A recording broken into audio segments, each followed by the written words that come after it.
c'est effectivement très grave ce que vous dites là, et ce qu'on on vous a dit. Mais si par exemple, vous l'avez dit, Jean Lassalle, c'est important, si Macron vous convoque et vous dit, bon, écoutez, vous dites ça, prouvez-le, prouvez-moi, parce que pourquoi je vous dis ça? C'est très intéressant. Il y a une semaine, il y a eu, et nous l'avons reçu ici à Bercom dans tous ses états, un médecin qui a été suspendu 2 semaines par le Conseil de l'Ordre. Alors lui, c'était tout à fait autre chose. Il consultait, vous savez qu'on peut consulter les passes sanitaires, savoir qui a le pass sanitaire, qui a été vacciné. Quand vous êtes vacciné, c'est inscrit. Et lui a trouvé le pass sanitaire de Macron, mais les dates ne correspondaient pas. Donc, apparemment, lui, il dit, mais Macron était vacciné, j'ai vu la date de son pass sanitaire. Je vous dis ça, je n'en sais pas plus. Vous dites, écoutez, moi, j'ai des preuves et j'ai des gens à qui j'ai confiance. Mais maintenant, pourquoi avez-vous éprouvé le besoin d'en parler? C'était pour vous.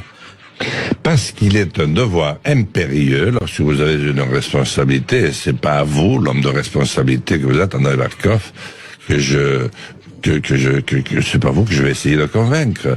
Ou vous choisissez de tremper avec votre conscience ou pas. C'est un drame qui a frappé la France tout entière.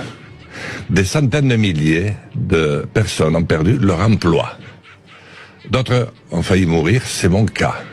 J'ai failli mourir, pas du Covid, du vaccin, le Johnson, qu'on m'a appliqué. Vous avez fait combien de doses vous-même? Non, une seule, parce que le Johnson, c'était une seule prise. Il a été retiré du commerce 15 jours après que j'étais vacciné. Mais j'ai tout de suite senti, au bout de 8 ou 10 jours, il y avait quelque chose qui n'allait pas. Et ça ne va toujours pas. Et ceux qui sont morts ensuite, aujourd'hui, tous ces cancers du pancréas, dont tu entendais assez peu parler, qui parlait de myocardite, de tout ça, mais oui, dommages des tumeurs au cerveau. Mais enfin, on n'a jamais eu une telle prolifération. Mais sur le plan humain, les 200 et plus de 1000 infirmières qui ont tout perdu, c'est une réalité. Il y en a partout. Et elles n'étaient même pas payées.